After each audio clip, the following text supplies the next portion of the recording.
Je m'écris Alléluia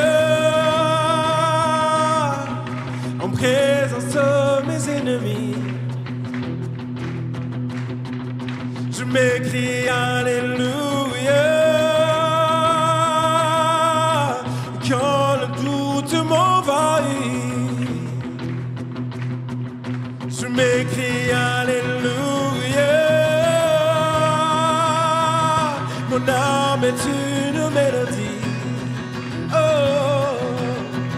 je m'écris Alléluia,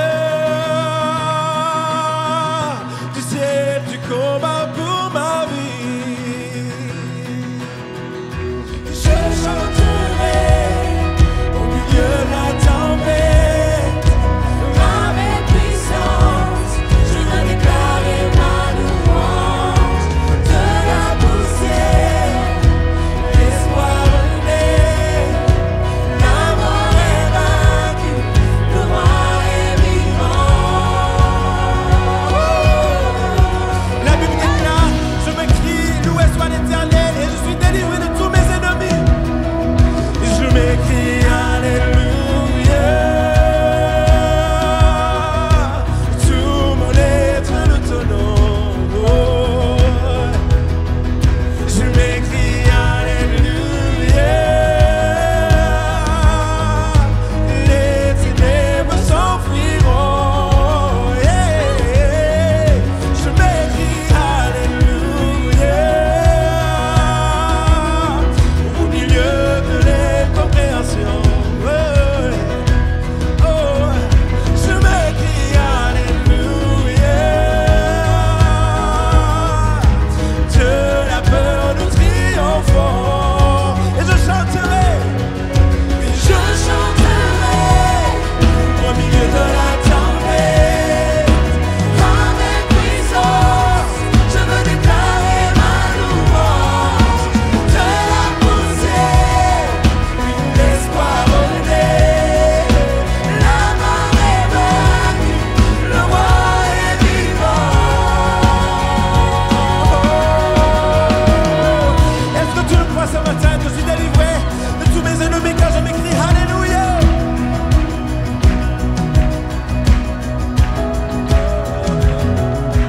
Chantons un peu plus fort, encore chanterai. Chantons un peu plus fort. Nous voulons pour proclamer ce matin que le chant, nous croyons que ce qu'on chante et que ceux qui se délivrent au nom puissant de Jésus. Alléluia. Chantons plus fort, toujours pour la présence de nos ennemis. Oh, chante, car nos doutes nous envahissent. Alléluia, chante encore plus fort et notre âme est une mélodie. Tu sais, tu combats pour nos vies. En présence de nos ennemis.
toi, Seigneur Jésus.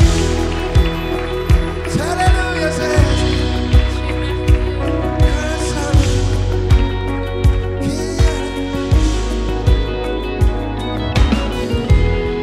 Que ton nom est majestueux, Seigneur, sur toute la terre. Ton nom est fort et puissant, ton nom est glorieux.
rendons toute la gloire ce matin. Nous t'adorons, Seigneur. Tu es digne de louange. Nous te rendons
toute la gloire se revient.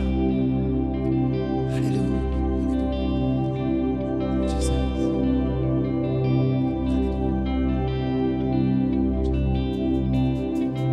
Quand je songe à l'univers, les astres que tu as créés, les océans, les mers, tout me révèle ta majesté. Alors mon âme veut s'écrier de tout mon cœur. Je veux chanter. Oh Dieu, tu es infiniment grand, éternel puissant, roi majestueux. Oh Dieu, tu es infiniment grand, éternel puissant, roi majestueux.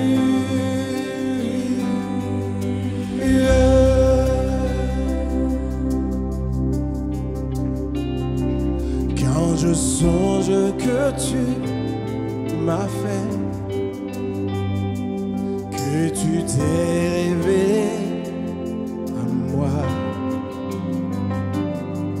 que pour moi tu as tout créé, tu me révèles ta bonté. Alors mon âme veut s'écrier de tout mon cœur, je veux chanter.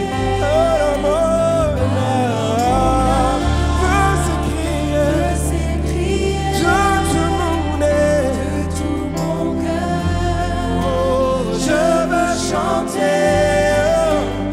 Oh Dieu, tu es infiniment grand, éternel puissant, roi majestueux.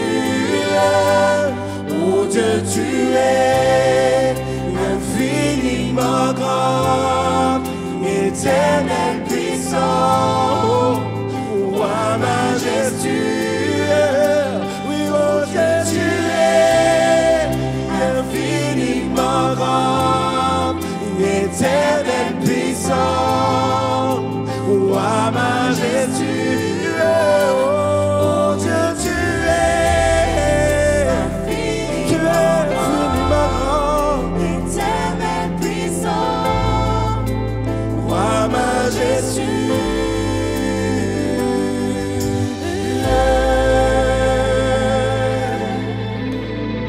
Tu es majestueux, Jésus.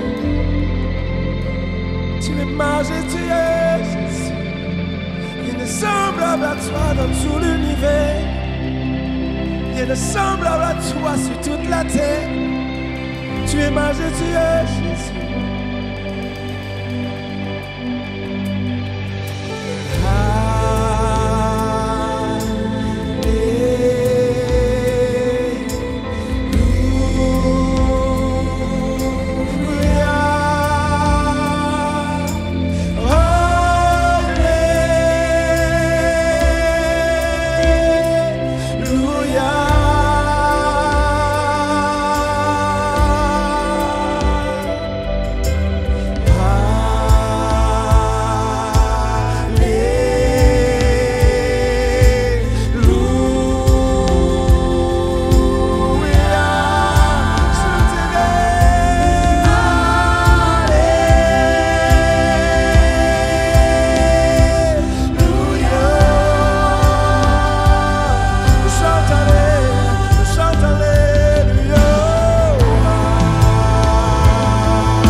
Bonjour MLK, je suis très heureux d'être avec vous ce matin. J'ai reçu un CV que je voudrais vous lire. Charlène, stratège en gestion financière, consultante en optimisation du BFR, ne me demandez pas ce que c'est.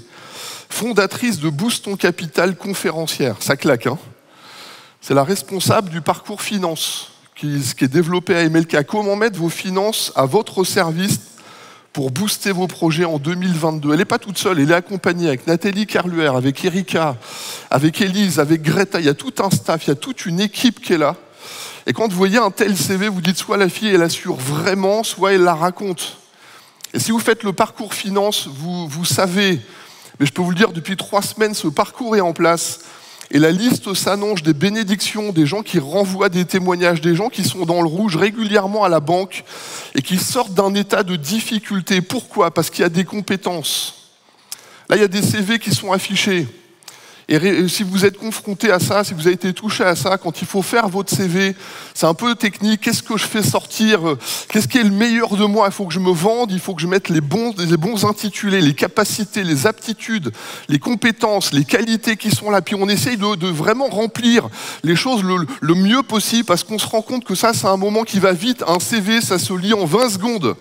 Si les 20 premières secondes, vous avez le CV, s'il ne vous plaît pas, il passe à la poubelle, tri vertical, il tombe à côté. Mais si dans votre CV, vous avez quelque chose qui sort du lot, vous avez cette compétence, vous avez cette aptitude, vous avez ce mot-clé qui est hyper important, alors d'un seul coup, votre profil m'intéresse.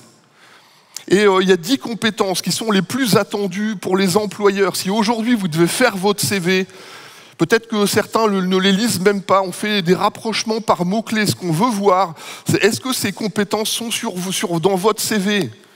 Alors au top 1, on va avoir par exemple la capacité à s'organiser, être autonome au travail. S'il faut tout le temps être derrière vous pour vous pousser, ça ne va pas marcher. Un employeur, il dit non, quand je place quelqu'un, je veux être sûr qu'il va au bout de son boulot. Je ne veux pas tout le temps être obligé d'être derrière lui pour lui faire rendre compte. Peut-être savoir travailler en équipe. Et vous avez toujours un peu les questions pièges comme ça par les recruteurs. Est-ce que vous êtes meilleur en équipe ou vous êtes meilleur tout seul ? Alors il faut trouver des formulations qui vont vous sortir un peu du lot. Alors vous avez des phrases du style pour bien savoir travailler en équipe, il faut savoir travailler tout seul. Hein. Comme ça, vous liez les deux et puis vous bottez au milieu. Hein. Ou alors vous faites l'inverse, effectivement, pour travailler seul, il faut savoir travailler en équipe. Et on vous apprend comme ça des petites techniques, peut-être aussi des hyper importants aujourd'hui, peut-être savoir travailler, capacité à travailler sous pression, quand on est tout le temps sur votre dos, quand vous avez des agendas qui vous pressent, quand vous avez des choses à produire. Et je me dis, ça, c'est vraiment des choses qui sont importantes. Et aujourd'hui, on ne peut pas passer à côté de ça. Je me faisais cette réflexion. Qu'est-ce que c'est ce talent ? Quelle est cette compétence qui est tellement importante ?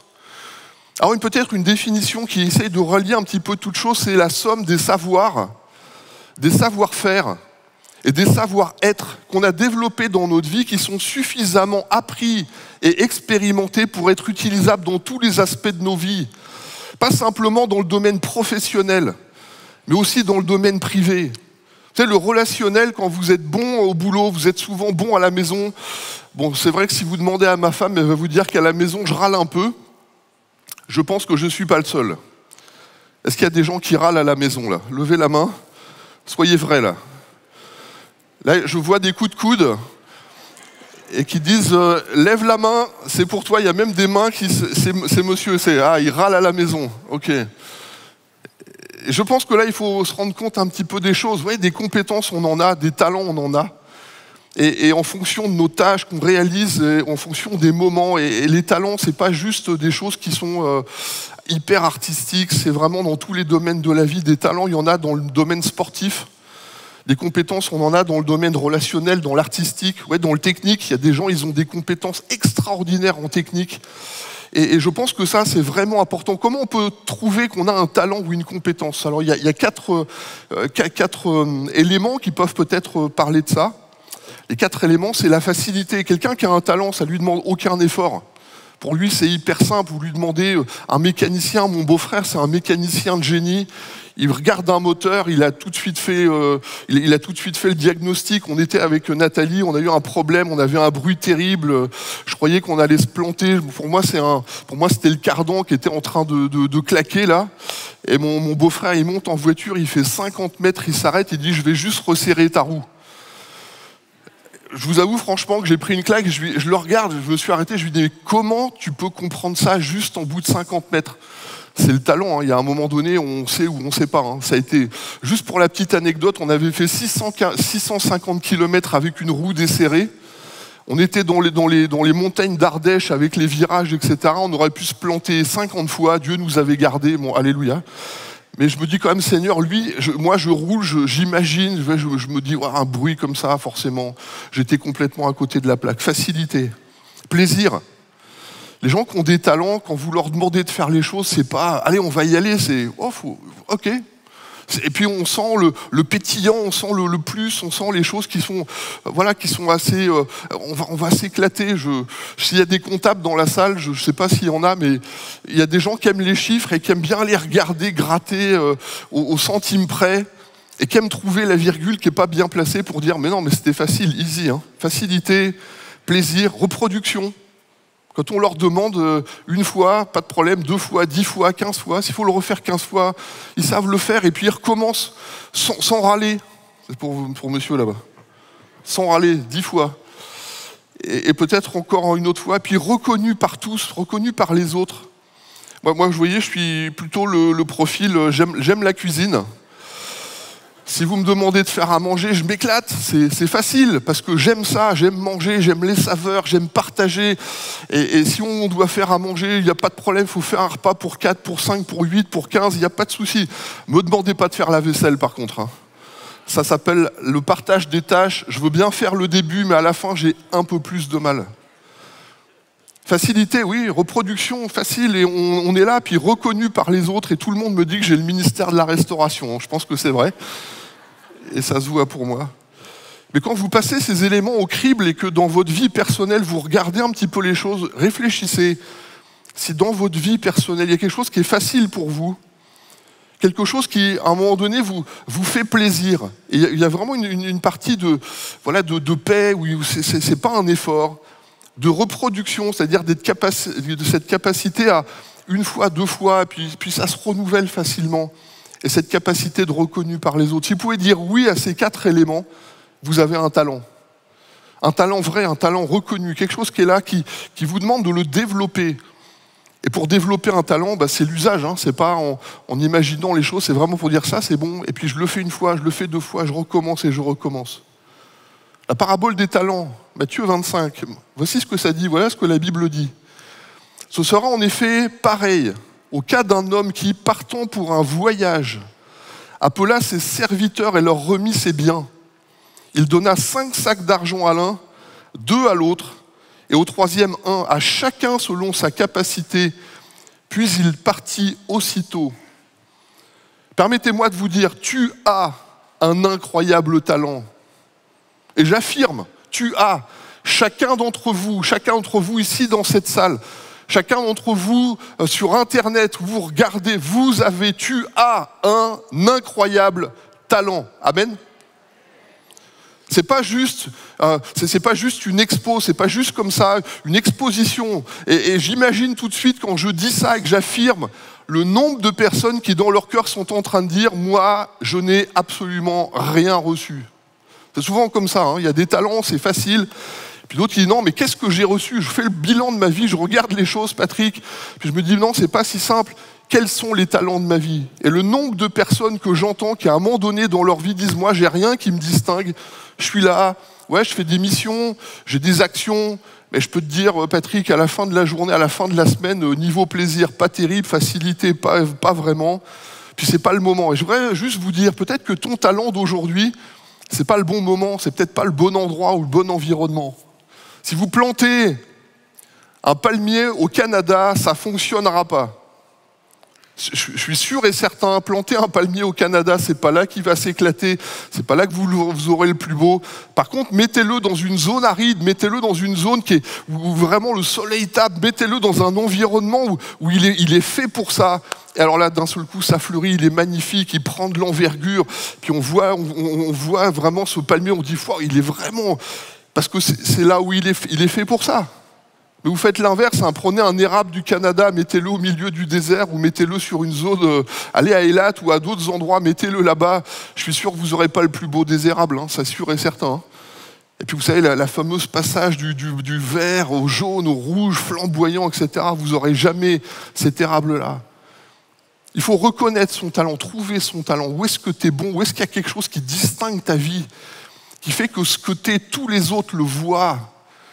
Et je me permets de vous dire, vous savez, quand on prend cette parabole des talents, c'est 5, 2, 1, je me suis souvent interrogé de savoir est-ce que celui qui a reçu 5, il les avait tous en même temps, ou est-ce que dans sa vie, il y a eu des périodes, et je me permets de vous dire, il y a des saisons de vie où vous avez un talent qui va s'exprimer de manière plus évidente ou plus simple. Peut-être à un moment donné où, moi je vois, on était en train de discuter, le message il se construise avec plusieurs têtes. Avec Florent, on discutait, puis on dit, c'est vrai que dans la vie, des fois, on touche à des choses au démarrage, on aide juste, on donne un coup de main, et puis au bout d'un moment, il y a comme une espèce de truc qui vient, on a des réflexes, on commence à appréhender des sujets, ou d'un seul coup, dès qu'on parle de ce sujet en particulier, on a dans la tête tout de suite des références, puis on est capable de donner un coup de main, et puis d'un seul coup, dans la vie, paf, les choses arrivent. Moi, je suis de formation commerciale, j'étais un ancien acheteur, et j'ai travaillé dans le social pendant des années, et je me suis retrouvé dans une entreprise qui était une entreprise de réinsertion, où les gens qui m'ont recruté m'ont dit, après des candidatures peut-être 50, ils ont dit, soit on trouve des gens qui sont hyper commerciaux, soit on trouve des gens qui sont que dans le niveau social. T'es le seul candidat qui allie les deux. Merci Seigneur, j'ai été recruté, hein, ça a été facile. J'étais le seul candidat, hein, c'était... Mais quelque part, Dieu avait préparé les choses et je me dis, dans des saisons de vie où moi j'étais que l'un ou que l'autre, j'avais pas prévu, mais Dieu il l'avait déjà prévu qu'à un moment donné, il y aurait quelque chose pour moi qui était idéal et qui serait comme ça. Ce que les autres voient en toi. Tu sais, pour que les autres voient tes talents, il faut les essayer, il faut les tester. Il faut qu'ils puissent voir qu'il y a chez toi des compétences, peut-être des aptitudes, peut-être on tourne autour, je fais exprès de prendre un peu tous ces mots qui sont là. Parce que selon les domaines, selon les endroits, selon la manière dont on parle, on change un petit peu les mots, mais c'est toujours dans cette idée du talent. Il y a des savoir-faire, il y a des savoir-être. Et quelquefois, nos talents, ce n'est pas juste un domaine où on est très bon, il y a aussi des choses où on arrive autour à avoir des choses qui sont très importantes. Et puis quand je pensais aux talents et puis qu'on préparait ce message, il y a des choses qui sont à la fois innées et puis c'est plus fort que nous. Je veux dire, moi, la cuisine, j'ai baigné dedans depuis que je suis gamin avec mes grands-parents. Ça a été hyper facile. J'ai presque été conduit là-dedans de manière sans effort. Puis il y a des choses, ça m'a demandé d'apprendre dans la vie. Il y a des choses que j'ai dû apprendre, que j'ai dû capter. Il a fallu que je creuse, il a fallu que je cherche, il a fallu que je frotte. Mais non, mais peu importe que ça soit d'une manière directe ou d'une manière progressive qui est venue, il y a un moment donné, il y a des talents, il y a des compétences, il y a des choses qui sont reconnues. Je me permets de vous dire ça. Si vous êtes recruté pour vos compétences, on se séparera de vous à cause de votre caractère. Les gens talentueux, on en a un paquet, des fois ils sont tellement talentueux qu'on a presque envie de dire, surtout dans le domaine des arts ou un peu des people, quand on est super bon, on met le talent en avant, puis ça autorise les gens à être moches derrière ou à faire des choses absolument sordides. Dans la vraie vie, quand vous avez des talents, ça marche, mais si votre caractère n'est pas aligné avec votre talent, on se sépare de vous, le talent, ça ne marchera pas. Il faut que les deux soient bien alignés pour que ça marche. Hein. Il faut des attitudes. Et notamment pour des attitudes, il faut aussi des raisons d'être. Il y a des choses qu'il faut réussir à combiner, à allier. On appelle ça l'ikigai, c'est une des méthodes quand on veut chercher son talent, retrouver des choses. Il y a des schémas qui nous aident, il y a des tests qui vont nous aider, des tests de personnalité. Faites-les, c'est très simple, 25 questions, 5 minutes, puis vous arrivez au bout, vous êtes jaune, vous êtes bleu. Pour ceux qui connaissent un peu les profils disques, etc. Là, c'est l'ikigai. Si le monde a besoin... Et si c'est quelque chose que tu aimes faire et tu as un talent, alors ça s'appelle la vocation. Tu sais, la vocation, c'est des choses qui sont plus fortes que vous. On a des gens qui sont absolument fabuleux. J'ai une amie, Emilia, c'est une médecin. Mais elle n'est pas médecin pour l'argent, elle est médecin parce qu'il y a quelque chose en elle qui est calibré dans la relation humaine. Elle est calibrée pour prendre soin des gens. Il y a quelque chose dans son caractère qui fait qu'elle a trouvé l'expression de prendre soin des autres. Et elle, pour elle, l'important, c'est pas simplement d'exercer la médecine ou d'avoir un diplôme et d'avoir un titre et d'avoir un salaire. Si vous êtes avec Emilia, avec Cécilia, avec Emilia, ce qui sortira particulièrement, c'est ce caractère qu'elle a, et elle est vraiment dans une vocation. Peut-être que vous êtes payé pour ça, été doué pour ça, ça s'appelle la profession. Il y a des gens, ils sont hyper bons dans leur domaine, ils sont payés pour ça. Et quelque part, vous pouvez avoir des métiers fabuleux et ça va tirer sa source d'une compétence que vous avez peut-être apprise, mais qui est calibrée aussi dans votre cœur et dans votre vie. Et on a besoin de ça. Et je me rends compte aujourd'hui, je vais vous avouer, quand je préparais ce message, vraiment ce qui brûlait sur mon cœur, c'est l'onction de Dieu qui fait la différence. Oh, je me dis ça, on touchait au ciel, on était tellement élevés. Et je sais quand Dieu prend quelqu'un qui a une faveur de Dieu, tout ce qui touche lui est réussi, c'est ce que la Bible dit. Et je me dis, oh là, succès, réussite, c'est parfait. Et en grattant, je me suis dit quand même, Seigneur, derrière toutes ces choses, toi, Seigneur, tu appelles des hommes et des femmes. C'est le CV de Charlène qui est impressionnant. Quand on la voit aujourd'hui, on dit elle est arrivée dans quelque chose qui vraiment... puis il faut assurer derrière, il ne faut pas que la raconter, il faut vraiment être capable de vivre ça. Mais ce que je trouve fabuleux avec Dieu, c'est que si vous grattez un petit peu, si on discute avec les gens, derrière chaque situation, il y a des histoires de vie. Et dans son histoire, tout n'a pas été simple, tout n'a pas été rose, tout n'a pas été si évident. Oui, il y a eu du boulot, il y a eu des remises en question, il y a eu des frottements, il y a eu des douleurs, il y a eu toutes ces choses. Mais aujourd'hui, il y a une compétence qui est là.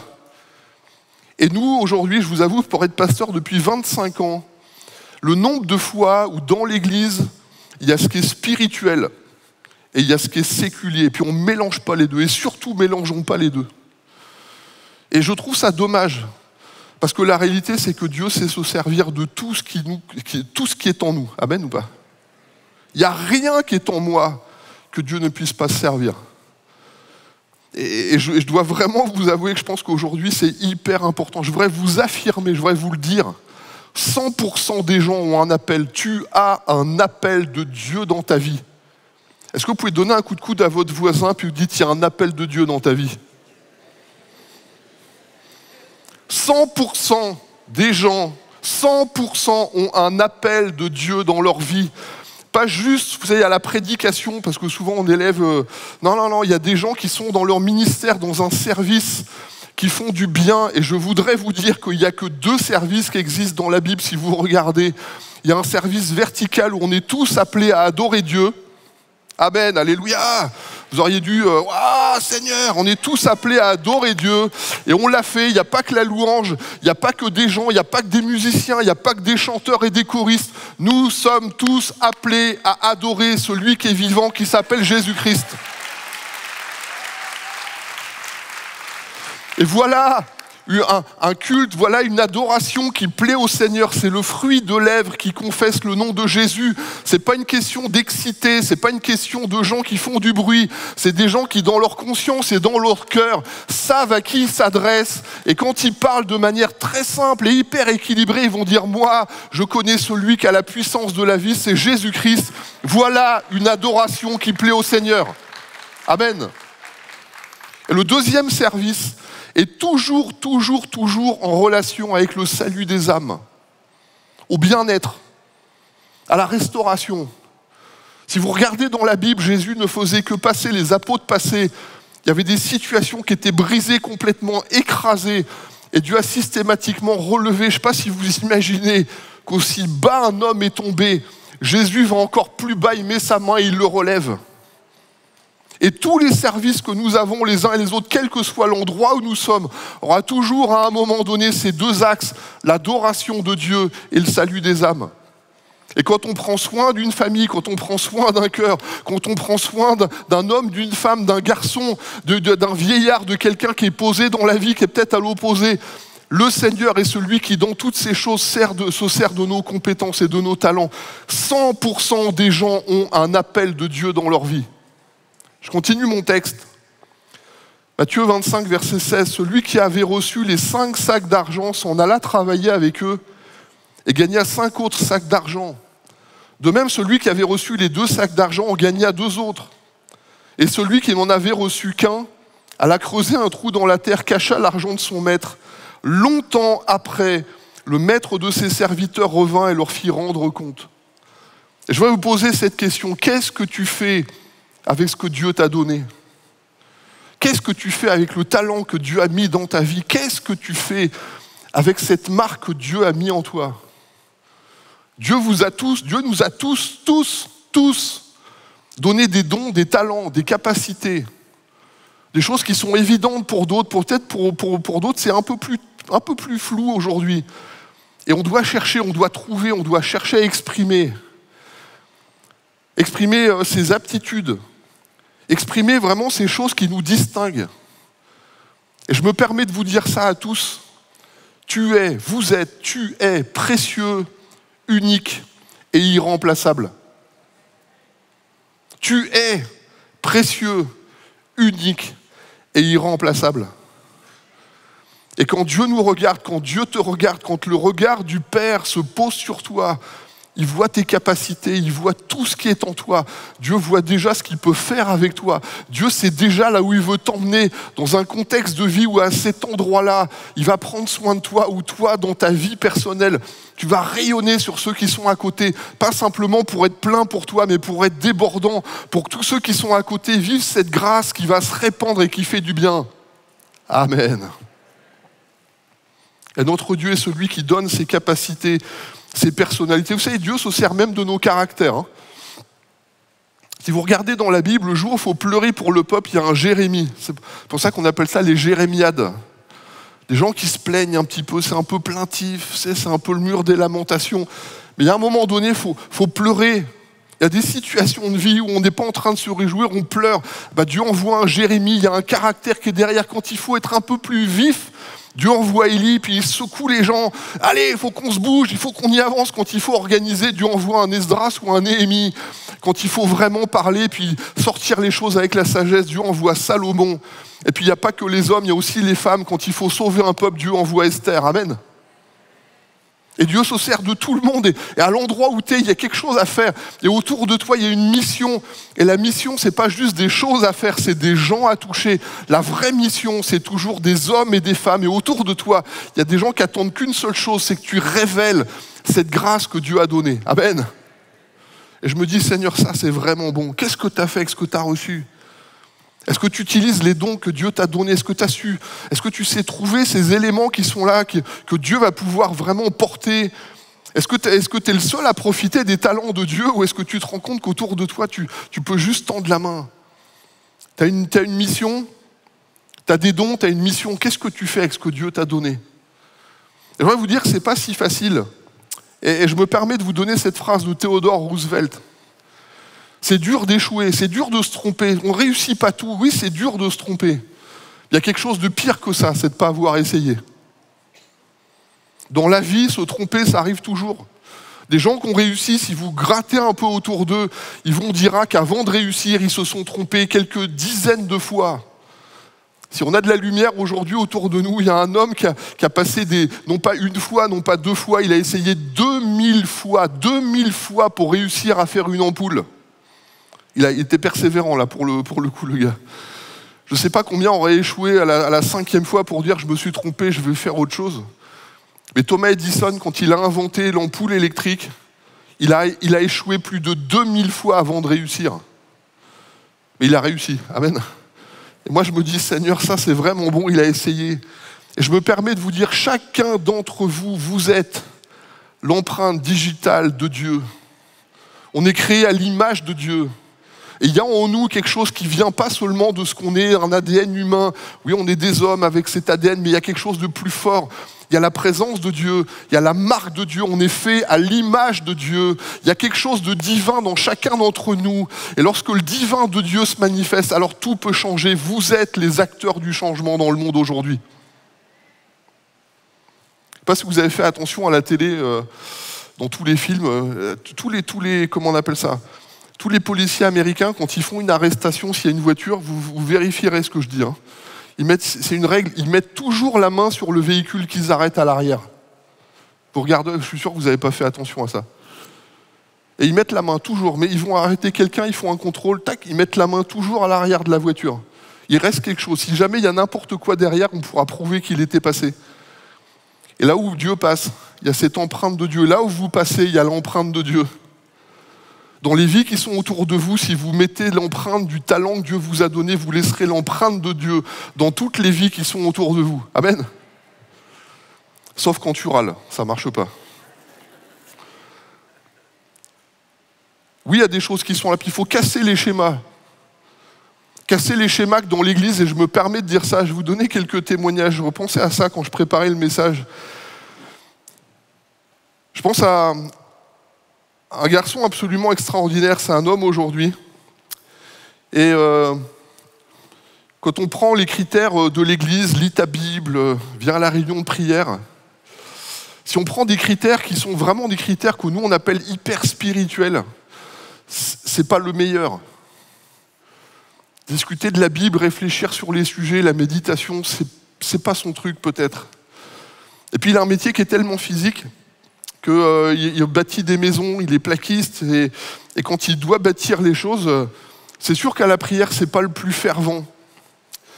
Et quand je discute un peu avec lui, il me dit « Pat, tu sais moi, je suis juste un plaquiste, hein, je refais des murs. » Je sais pas si vous connaissez cette anecdote. Un homme qui est en train de marcher, il voit un homme qui casse du caillou, et puis il dit « Qu'est-ce que tu fais ?»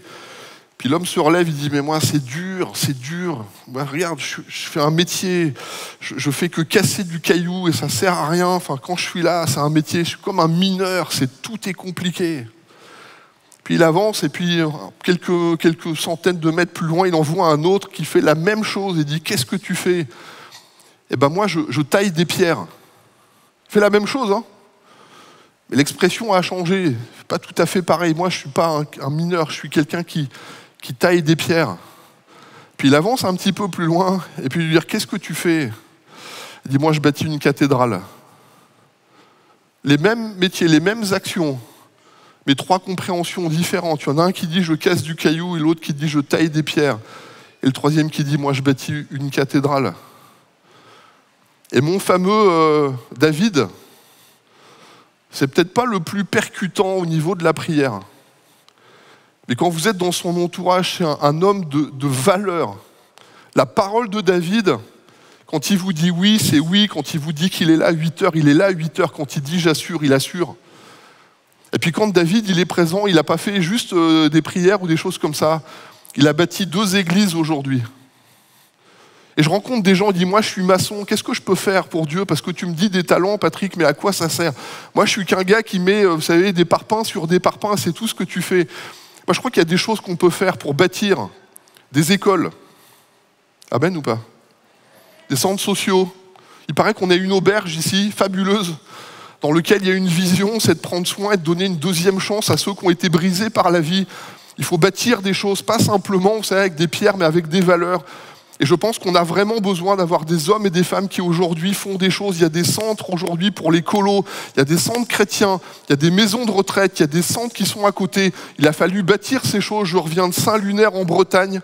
La totalité quasiment du bâtiment a été fait par des bénévoles qui ont donné du temps. Il y avait des maçons, il y avait des plombiers, il y avait des gens aujourd'hui qui disent « Ma compétence, à quoi ça sert ?» Il y a des compétences techniques qui servent partout. Demandez à une femme isolée si un bon plombier, ça vaut pas quelque chose. Demandez à une femme isolée si un bon mécanicien, ça vaut pas quelque chose. Demandez aujourd'hui à quelqu'un qui est dans une situation hyper difficile si un bon juriste, ça vaut pas quelque chose. Demandez à quelqu'un qui aujourd'hui est brisé dans une situation financière si un bon conseiller financier, ça vaut pas quelque chose. Vous voulez que je continue la liste ? Demandez à quelqu'un qui fait de l'organisation si un organisateur, ça vaut pas quelque chose. Vous avez ici des gens de talent. Dans le MLK, il y a des gens avec des talents absolument fabuleux. Derrière, là, tous les rideaux, il y a des gens, il y a AWEFA, il y a BA, il y a derrière des gens. Si tout ça, ça s'allume à chaque fois, c'est parce qu'il y a des Damien, des JC, c'est parce qu'il y a des gens qui ont des talents et des compétences. Ils ne gardent pas seulement ça pour eux, mais quand ils sont là, ils rêvent pour que ça réussisse. Vous ne connaissez pas le nom là, du gars qui prend les photos ? Et si sur le site internet, vous avez des choses qui se distinguent, c'est parce qu'il y a des gens qui, sans dire un mot, sont présents. Derrière, à côté, il y a Sarah qui ne fait pas un bruit, mais qui est hyper efficace. Alléluia. Et quand Sarah, elle est derrière et que vous la voyez arriver, Vous savez que si Sarah, elle est là, il y en a d'autres, hein, mais quand Sarah, elle est là, il n'y a rien à faire, vous savez que ça va être géré. Amen. Et vous savez quoi? C'est drôlement plaisant de savoir qu'il y a des gens qui ont reçu des talents. Parce que souvent, quand on pense à ça, il y a le prédicateur, aujourd'hui c'est moi. Puis on dit, il est super bon. Non, il n'est pas super bon. Il est qu'un maillon dans quelque chose qui fonctionne. Et s'il n'y a pas toi, plus toi, plus toi, plus toi, plus toi, ça ne marche pas. Et je pense qu'on a vraiment besoin de comprendre qu'aujourd'hui, il faut casser la boîte.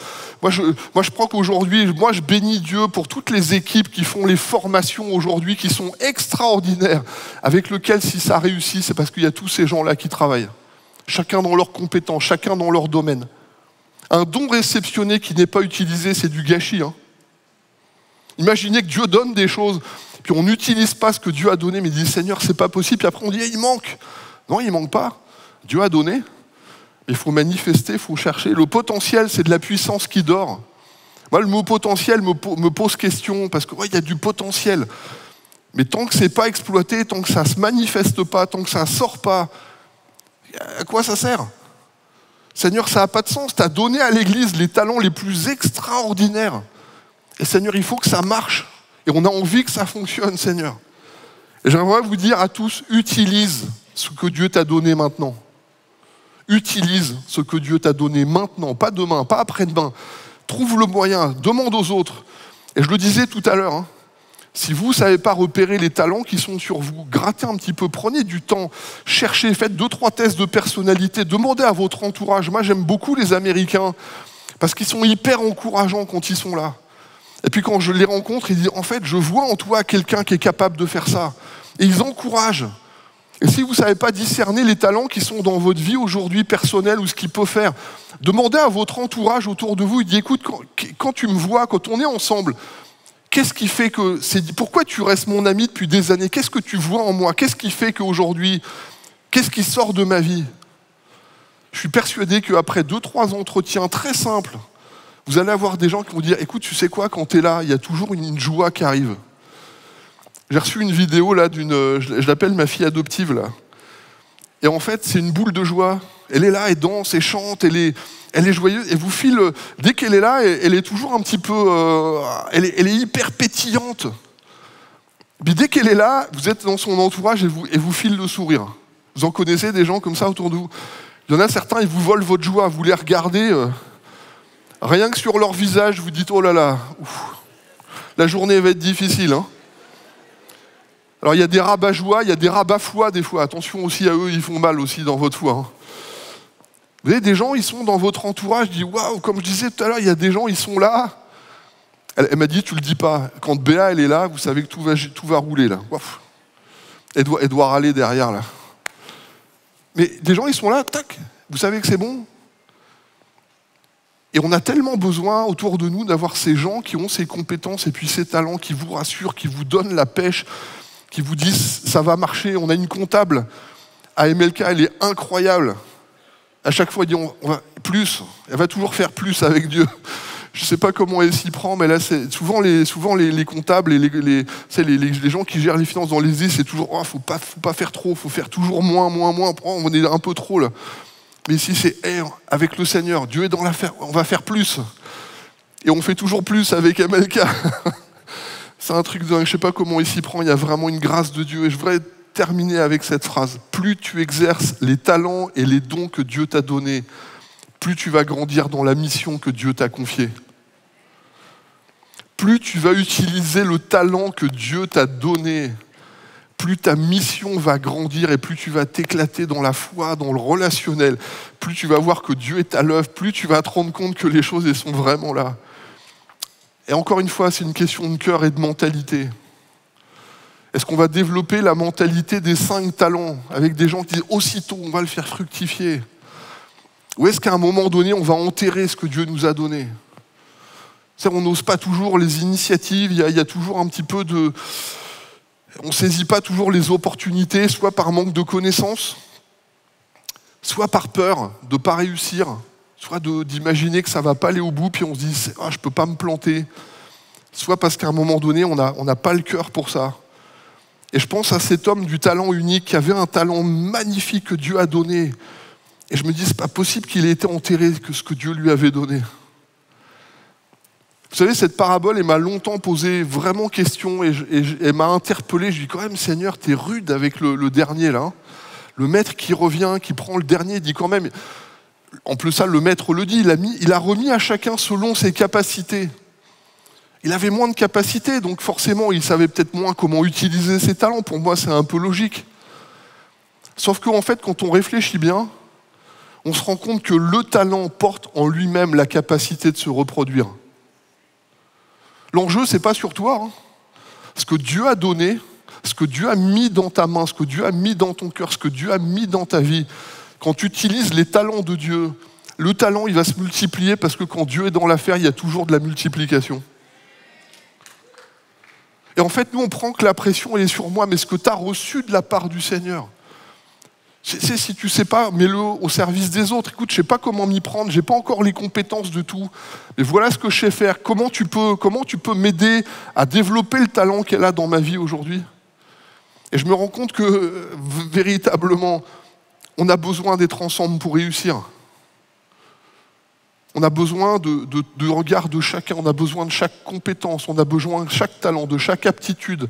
On a besoin de tes expériences de vie. Moi, je bénis Dieu pour les papys et les mamies, les cheveux blancs. La puissance de la tarte aux pommes. Les papys et les mamies sont là, ils sont tranquilles, ils prennent soin des jeunes. Ils ont du temps, ils écoutent les choses, ils écoutent des fois les jeunes un peu virulents avec leur on va faire comme ça, c'est tellement radical, les parents ils disent c'est pas possible, on en a ras-le-bol, on a envie des fois de... Mais les papys et les mamies sont pleins de gentillesse, ils écoutent, ils font non, on va pas faire comme ça. Et puis ils ont une petite tarte aux pommes, des fois ils remontent un peu les bretelles, ils sont là, ils donnent de la valeur, ils donnent des choses, ils font rêver les gamins, waouh! Et je me dis, dans l'église, on a besoin des cheveux blancs, comme on a besoin des jeunes de 14-15 ans qui ne se posent pas de questions, qui y vont ils y vont clac, ils font des choses hyper facilement. Comment t'as fait ? Je ne sais pas, mais ça a marché. Hyper intuitif, on ne se casse pas la question. Puis il y a des pères et des mères qui sont au milieu, qui tempèrent, qui gèrent, qui posent les choses. Je me dis, Seigneur, il y a des compétences que Dieu a données. Amen. Et je pense qu'aujourd'hui, il faut vraiment voir les compétences que Dieu a données. À côté de moi, vous avez quelqu'un qui n'a pas dit un mot depuis tout à l'heure. Je ne sais pas si vous avez vu ce qu'il a fait. Il s'appelle David.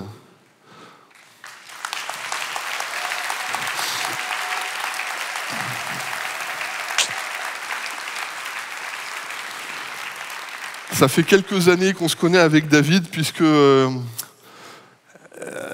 ne sais pas si vous reconnaissez bien le personnage. Il s'appelle Martin Luther King. Un homme qui a reçu de Dieu quelque chose d'un combat social, qui a changé la face des États-Unis par son combat. Et on porte son nom et cet homme avait vraiment des choses extraordinaires à passer. Et puis là, on a David. David, je pense que ça se voit qu'il s'est dessiné un petit peu quand même. 35 minutes pour faire le portrait de Martin Luther King à la main, comme ça. Comment c'est venu pour toi ce talent de... Comment c'est venu le dessin ? Comment c'est venu ? En fait, je dessine depuis que je suis tout petit. Ce sont les propos de ma mère. J'avais entre 2 et 3 ans. Elle me dit quand je dessinais, elle me dit même... Elle dit il fallait te donner des feuilles tout le temps. Tu demandais des feuilles tout le temps, tu voulais dessiner tout le temps. Et puis voilà, ça a démarré là. Et tu t'es formé, t'as cherché, comment ça s'est fait ? Parce que là, t'as une base, t'as fait des études pour ça ? Donc après le bac, je suis sur le conseil d'une amie qui était au lycée parce que je savais pas quoi faire. Et elle m'a dit qu'il y a une école d'art et design sur Blois, je savais pas. Et donc j'y suis allé, j'ai pris les renseignements, il y avait les portes ouvertes.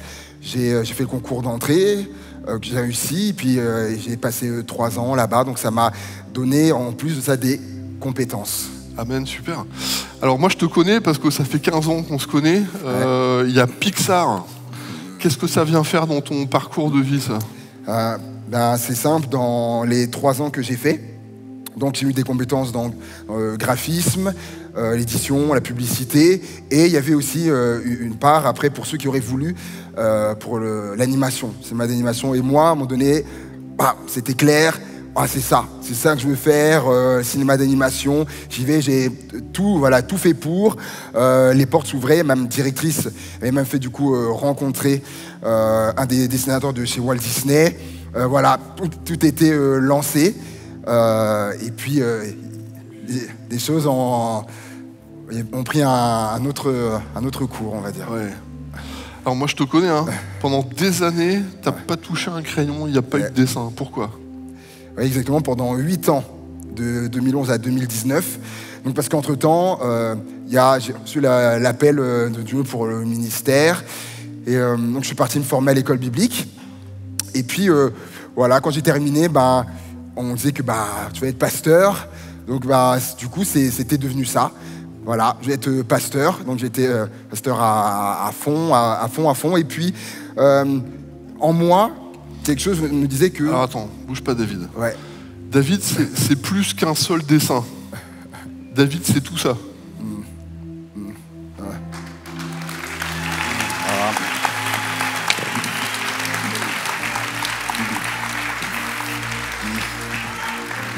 Comment tu peux me dire que ça, il faut l'arrêter? Pour moi, en fait, ça pouvait pas coller. En fait, dans ma tête, ministère pastoral, l'art, non, c'est comme un choix. Et du coup, j'ai laissé ça de côté, me disant après même que oui, ok, c'est un truc que je sais faire. Puis c'est un passe-temps, mais voilà, c'est pas plus. Alors j'ai pas compris que l'appel de Dieu, c'était tout ça. C'était les deux. Amen. Et comment tu fais aujourd'hui pour allier les deux? Parce qu'il y a une période sans, et là aujourd'hui, il y a des choses qui se passent. Tu peux nous présenter un peu certains de ton travail?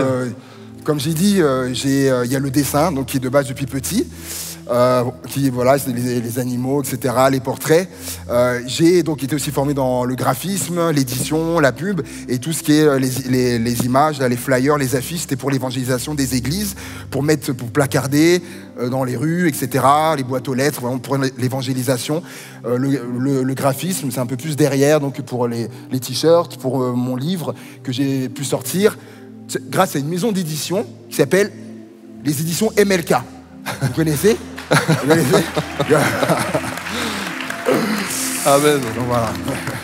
Est-ce que tu peux nous dire, parce qu'on discutait, comment tu te sers par exemple de ces images avec les animaux pour allier en fait ton talent et quelque part le témoignage? Comment tu fais? J'ai vraiment eu à cœur quand j'ai vraiment senti que non, je ne pouvais pas laisser enterrer ça, c'était plus possible pour moi. Même j'avais contenu ça, c'était trop. Donc voilà. Et d'ailleurs, après les 8 ans, ce qui est sorti de moi, ce qui était fait, c'est l'éléphant qui est là. Et j'ai tout de suite eu à cœur vraiment de faire des expos, de faire des expos et à travers ça, parler du Seigneur, témoigner de ma foi. Et Dieu a ouvert les portes avec la première expo que j'ai eue en septembre dernier sur Aix-en-Provence et une seconde expo là que je prépare pour mai, du 5 au 11 mai prochain. Excellent. Amen, hein?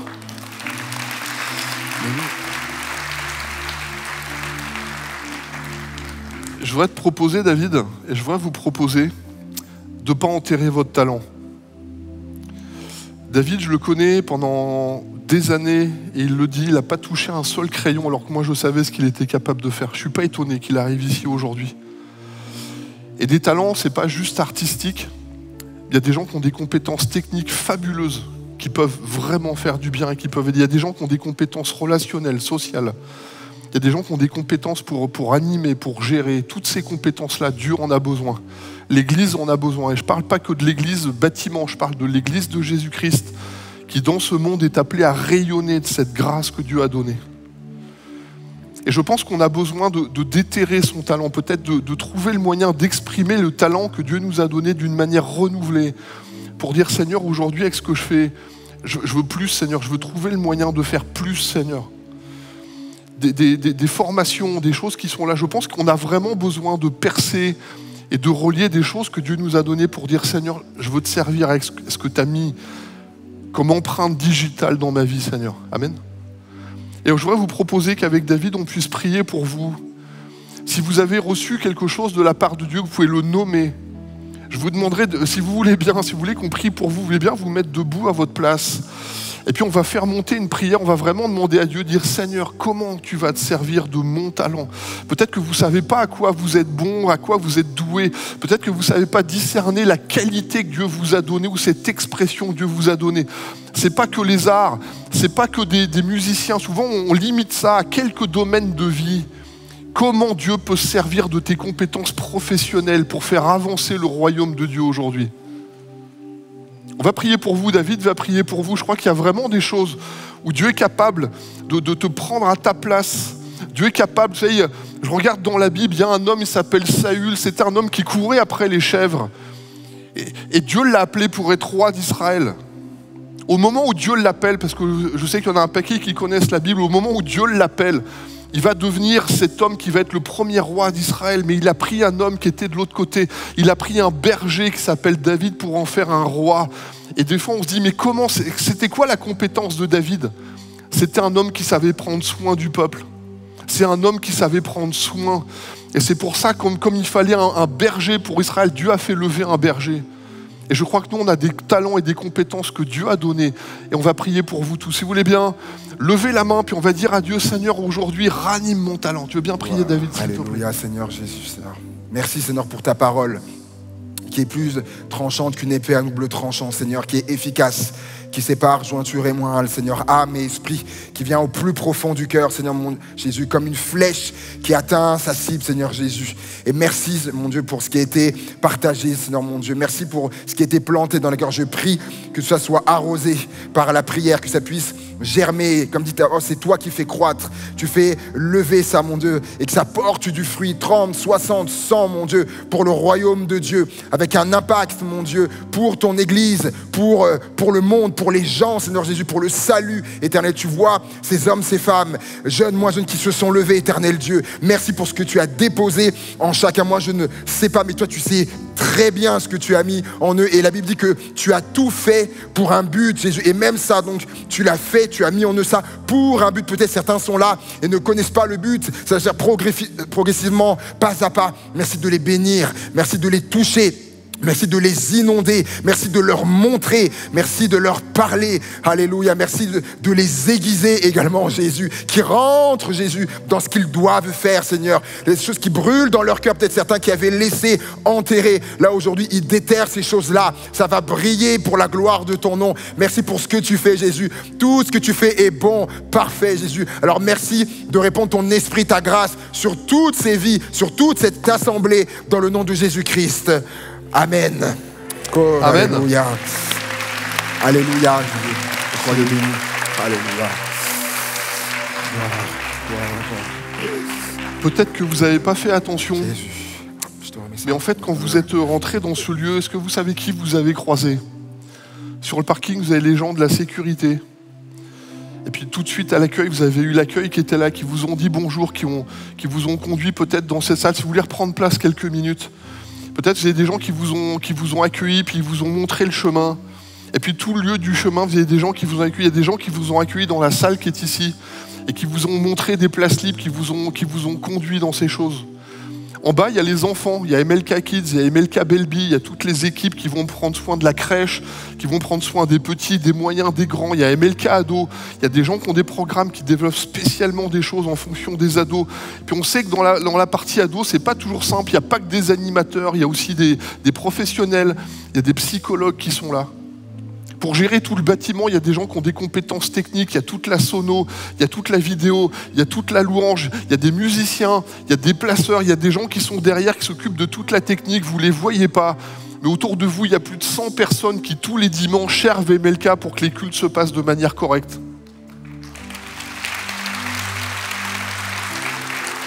MLK, c'est 400 équipiers, avec des compétences techniques, avec des comptables, avec des juristes, avec des gens qui prennent tous ces domaines pour que la réussite de chacun soit dans son domaine avec ses compétences.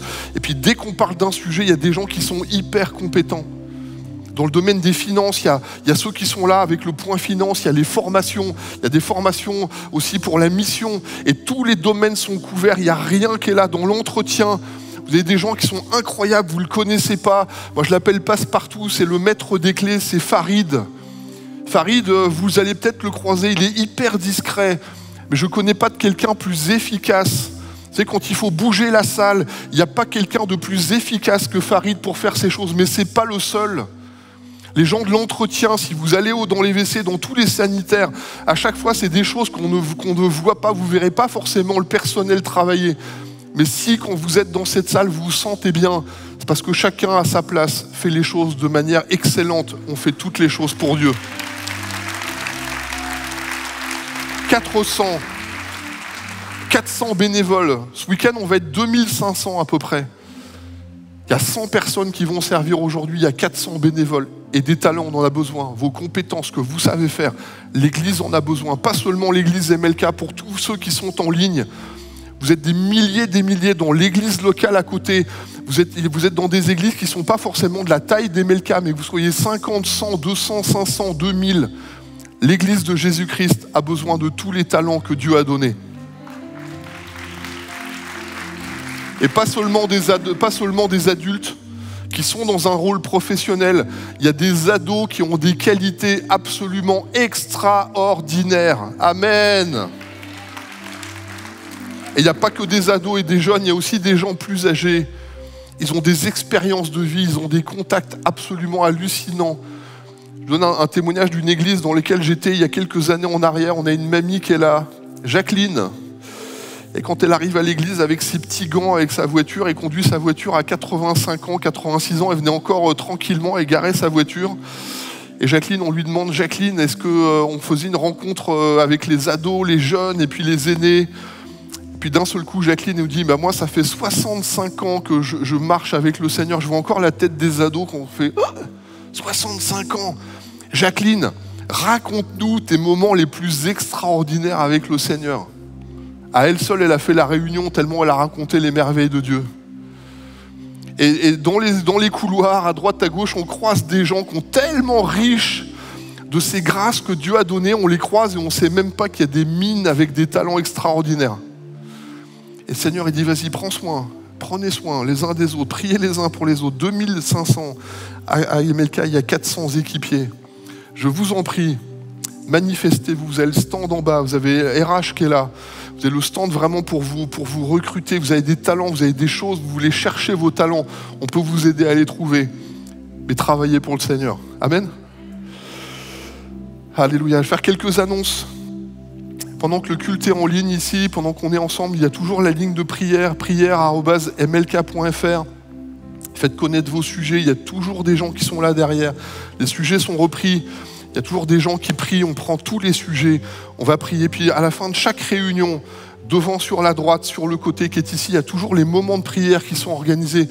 Vous avez besoin qu'on prie pour vous, vous avez un sujet que vous voulez exprimer, vous voulez qu'on porte avec vous. Il y a une équipe de prière qui systématiquement est ici, est en ligne.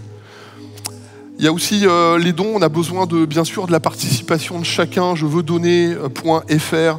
Il y a le point finance qui est toujours à l'extérieur. On ne minimise pas ces choses. On sait que pour réussir, il faut être tous ensemble. Et si on veut vraiment donner et faire des choses de qualité, on a besoin que chacun s'investisse. Et je crois que ça, c'est vraiment des choses qu'il ne faut pas mettre de côté. Moi, je suis interpellé de voir comment Dieu est capable de susciter véritablement des choses. Et je vous en prie, je voudrais vous le dire, vous savez, le don, c'est pas juste, on ne parle pas que de finances, on ne parle pas de quelque chose qu'on va pousser comme ça. Derrière chaque don, il y a bien plus que de l'argent ou un petit peu de monnaie. Derrière chaque don, il y a la foi.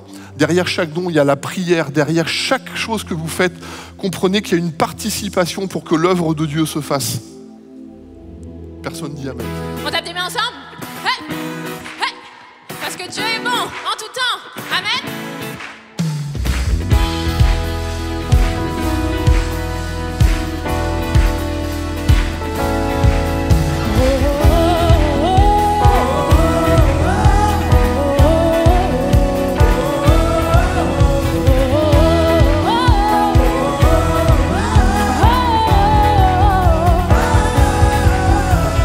Dieu, tu es bon et ta grâce envers nous durera jamais.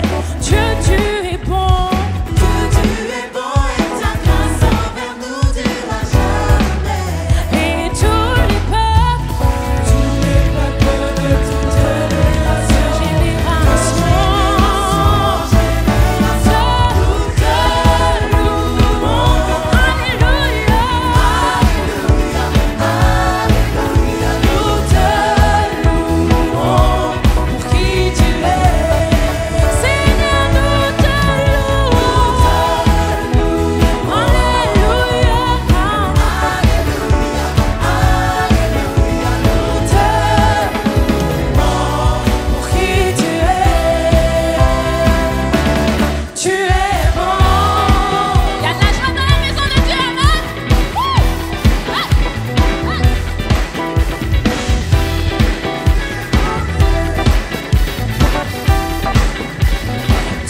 Cette vidéo t'a parlé? Clique sur j'aime. N'oublie pas également de t'abonner et de déclencher les notifications. Si cette vidéo t'a touché, elle peut aussi faire du bien à ceux qui t'entourent. Prends 5 minutes pour la partager à un proche ou à un ami qui en aurait besoin.